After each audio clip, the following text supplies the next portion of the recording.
자, 그렇다면 많은 분들이 생각을 하세요. 대표님, 우리는 이거 꼭 등록을 받아야 돼요. 이 제품. 네가 이미 제품을 만들었는데 꼭 등록을 받아요. 어떻게 하면 등록 받을 수 있을까요? 이런 생각을 많이 하실 거예요. 그때 제가 드리는 말씀인데 뭐냐면은 우리가 특허로 등록받기 위해서는 실제 사업할 거를 가정을 해보세요. 아, 내가 이 사업을 지금 안 하고 있는데 이 사업을 진짜 할 거야. 그리고 나는 이 사업과 비슷한 사업들을 예전에 해왔었는데 이러한 불편한 점이 있었어. 이 사업을 실제 진행하려면 이러한 불편한 점이 있을 거야. 그래서 그 불편한 점을 자꾸 파고 들어가는 거예요. 파고 들어가다 보면은 내가 전혀 생각하지 못했던 어떤 포인트를 발견하게 됩니다. 내가 처음에 생각할 때는 전혀 생각 못했는데 야, 이 정도면은 특허 등록 받을 수 있겠어. 그럼 그 요소들을 논리적으로 연결하면은 그게 바로 특허가 되는 겁니다. 그러니까 항상 불편한 점을 끊임없이 파고 들어가세요. 그 불편한 점은 나의 불편한 점이 될 수도 있고 고객의 불편한 점이 될 수도 있고 어떤 서비스를 제공하는 서버의 불편한 점이 될 수도 있습니다. 여기 보면 어떤 예쁜 분이 가방을 들고 여행을 왔습니다. 자, 여행의 목적은 뭘까요? 힐링이죠. 힐링입니다. 우리가 열심히 일하다가 힐링을 해서 여행을 하는 건데 이 여자분이 저 호텔까지 가는데 2시간이 걸려요. 그래서 앞에도 안 보고 옆에도 안 보고 열심히 막 걸어가고 가면 2시간 동안 걸어가면 뭐 만날까요? 그렇죠. 땀 만나겠죠. 예쁜 그림도 못 보고 땀 만납니다. 우리가 사업을 하다 보면은 어느 순간 우리의 꿈을 잃어버려요.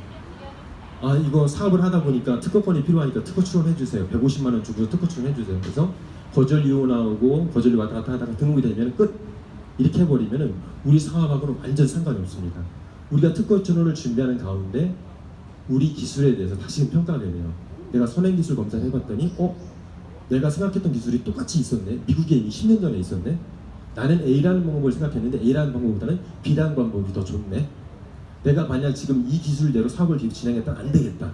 그러면은 내 기술을 스핀오프해서 다른 기술로 해야 되겠다는 생각을 하셔야 돼요. 그리고 내가 특허 출원해서 거절 이유가 나와서 거절 이유에 비교해봤더니 이제 이게 등록될 수 없더라. 그럼 내가 괜히 150만 원 특허 사무실 200만 원 내고 했다가 헛수고했네 생각할 게 아니고 내가 이걸로 안 되니까 여기다 더 기술을 보태서 뭔가 새로운 걸 해봐야 되겠다 이렇게 해가지고 특허 출원의 여정을 내 기술을 점검할 수 있는 기회로 삼으셔야 돼요. 그러면은 그 특허 출원에 들어갔던 200만 원, 300만 원보다 더 큰 3천만 원, 3억의 비즈니스 이익을 얻을 수가 있습니다. 그래서 특허 출원은 항상 우리 비즈니스를 돌아보는 시기로 삼아야 된다는 거죠.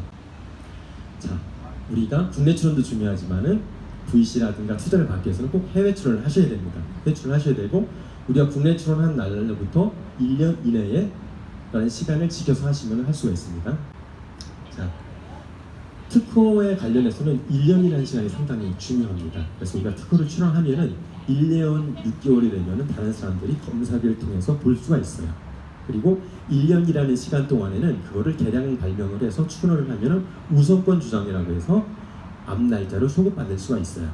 자, 그렇다면은 우리가 어떤 기술이 있는데 이 특허를 정말 중요하다고 생각이 돼요. 그리고 이 특허를 해외도 나가고 싶은데 과연 나가도 되는지 안 되는지 모르겠다는 말. 그러면 우선 심사하는 걸 하세요. 우선 심사를 하시면은 2, 3개월 내에 등록력을 확인할 수가 있습니다. 막상 우선 심사를 해보니까 이거 보니까 이 상태로 안 될 것 같은 거예요. 그럼 거기다가 기술을 더 추가해서 등록받을 수 있게끔 하신 다음에 그 다음에 해외 출원하실 수가 있어요. 근데 막상 해봤더니 이거는 똑같은 기술도 못해. 그럴 때는 그냥 그대로 두면은 거절 결정이 확정이 돼가지고 1년 6개월 전에 거절 결정 확정된 이거는 외부로 공개가 되지 않습니다. 그래서 우선 심사라는 제도가 있는데 그런 제도를 통해서 빨리 옥석을 가려서 내가 사업을 더 할 건지 알 건지를 결정하시는 것도 상당히 중요합니다. 자, 우리는 사업하는 사람들이에요. 그래서 잘 될 거를 해야 되지 안 될 거를 하면 안 됩니다. 안 될 거는 빨리 정리를 해야 됩니다. 우리가 특허가 등록이 되면은 이제 특허 심사를 통해서 특허 등록 결정을 받으실 거예요. 그러면은 3개월 내에 우리가 등록료를 내면은 등록증이 나오거든요. 근데 요즘은 법 체계는 뭐냐면 등록 결정이 나온 상태에서 분할 출원이라는 걸 할 수가 있어요.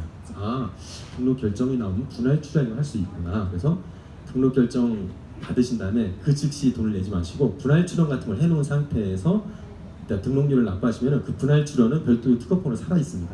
그래서 내가 등록 특허를 확보를 했는데 다른 사람이 회피를 할 수가 있어요. 똑같은 기술을 회피할 수 있기 때문에 그때 그것을 대체할 수 있는 게 분할 출원. 그런 게 있구나라는 걸 한번 아시고 있으면 좋을 것 같아요.